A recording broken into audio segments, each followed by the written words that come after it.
The North American Aerospace Defense Command is charged with defending North America's airspace. On the morning of September 11, 2001, Vice President Dick Cheney was in control of NORAD. This was the first time in U.S. history that a president or vice president was in direct control of the military agency. NORAD was founded in 1957, and generals always had the power to shoot down or intercept hijacked aircraft. But on June 1st, 2001, just 3 months before 9/11, Dick Cheney ordered Donald Rumsfeld to allow him to take control of NORAD itself and the shoot-down procedure, and remove that power from the generals so they could do nothing. Here is a copy of the memorandum from Rumsfeld to the Joint Chiefs, telling them they no longer have any authority. An Associated Press article in August of 2002 reported that the CIA just so happened to be running a drill on the morning of 9/11 of flying jets in the World Trade Center and Pentagon. Then senior FAA officials ordered air traffic controllers to shred the tapes from 9/11 in violation of federal law. AP learned of the drills because at a Homeland Security function after 9/11, they bragged about it. Oh, we had foresight. We were running drills that very morning. Then USA Today reported that drills held weeks before 9/11 included targets that were the Pentagon and World Trade Center. Biggest holes in their argument is the fact that they never heard of a plan to fly hijacked jets into landmarks on the East Coast. We're going to take a closer look tonight at another example of where, despite the conventional wisdom, there were people in the United States who actually were preparing to defend against the kind of attacks which occurred here on 9/11. The North American Aerospace Defense Command, NORAD for short, has been defending the skies over the U.S. and Canada for almost 50 years, 46 to be precise. USA Today reports that in the 2 years before the attacks on September the 11th, NORAD conducted exercises using hijacked airliners as weapons. And one target was the World Trade Center. We knew he hated us. But there was nobody in our government, at least, and I don't think the prior government, that could envision flying airplanes into buildings on such a massive scale. But that turns out not to be true. U.S. military planners did envision and practice those very scenarios. As reported by USA Today, the North American Aerospace Defense Command, NORAD, conducted exercises with fighter jets, simulating hijacked planes flown into the World Trade Center in the 2 years before the attacks. And so then I saw Condoleezza Rice get up on TV and say, we had never thought, we had never heard. Why, that's a ridiculous conspiracy theory to say that. Pentagon planners also envisioned the attack on the Pentagon 5 months before it happened. The Pentagon had a drill in November of 2000 simulating a hijacked jet being flown to the Pentagon. So between all the drills before 9/11 and the drill in the morning of 9/11, air traffic controllers thought that it was a simulation. Hijacked aircraft headed towards New York.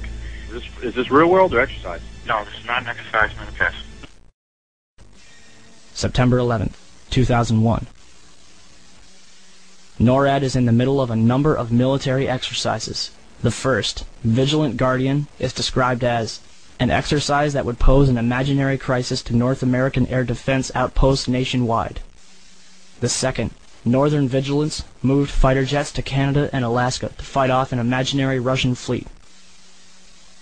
3 F-16s from Washington, D.C.'s National Guard at Andrews Air Force Base, 15 miles from the Pentagon, are flown 180 nautical miles away for a training mission in North Carolina. This left 14 fighter jets to protect the entire United States.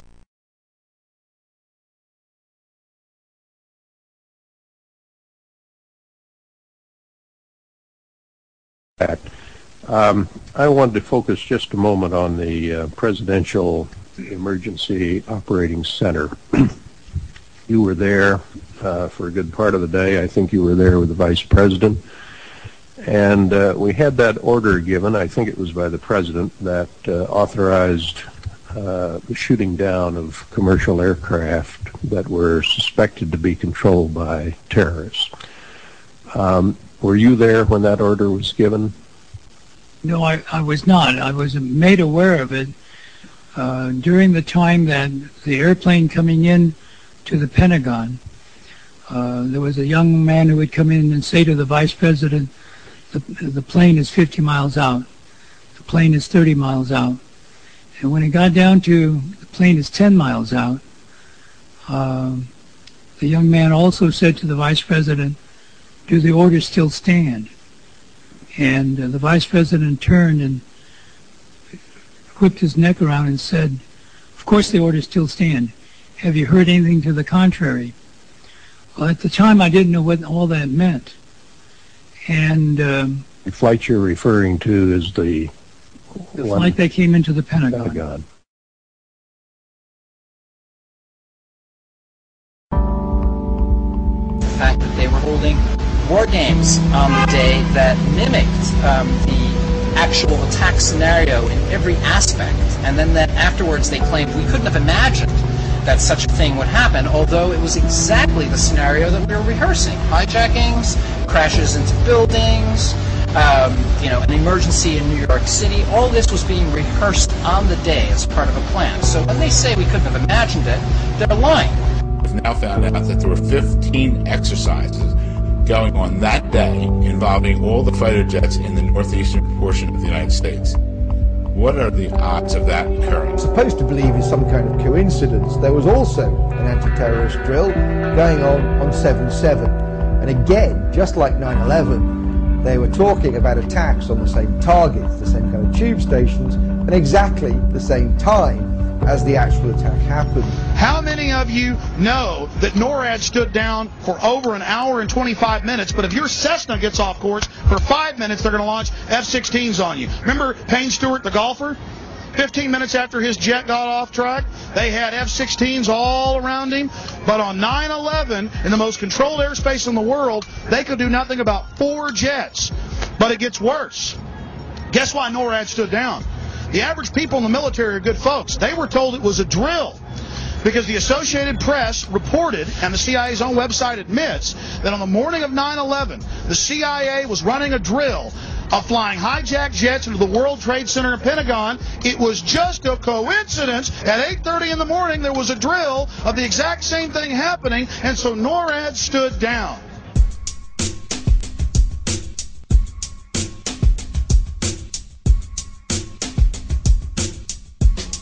My thesis is Able Danger are the terrorist controllers. Mohammed Atta, he can't get through the day. He's got to have money. He's got to have help.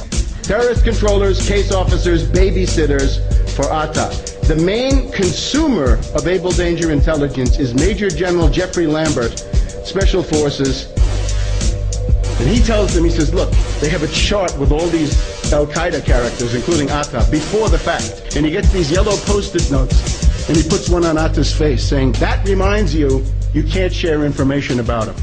So they knew exactly who these people were, of course, because they were telling them what to do. Every year, there's a drill called Able Warrior, and the theme is only one thing, anti-terrorism.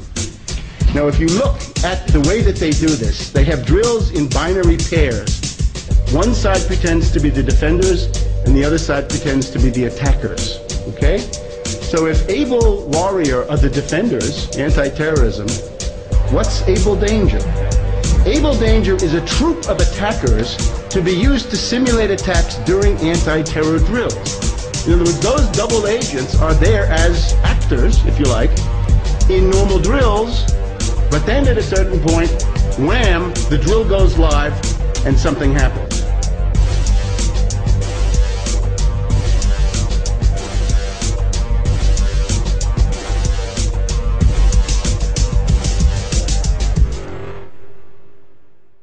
I know you said there'll be a time for politics, but you've also said you wanted to change the tone of Washington.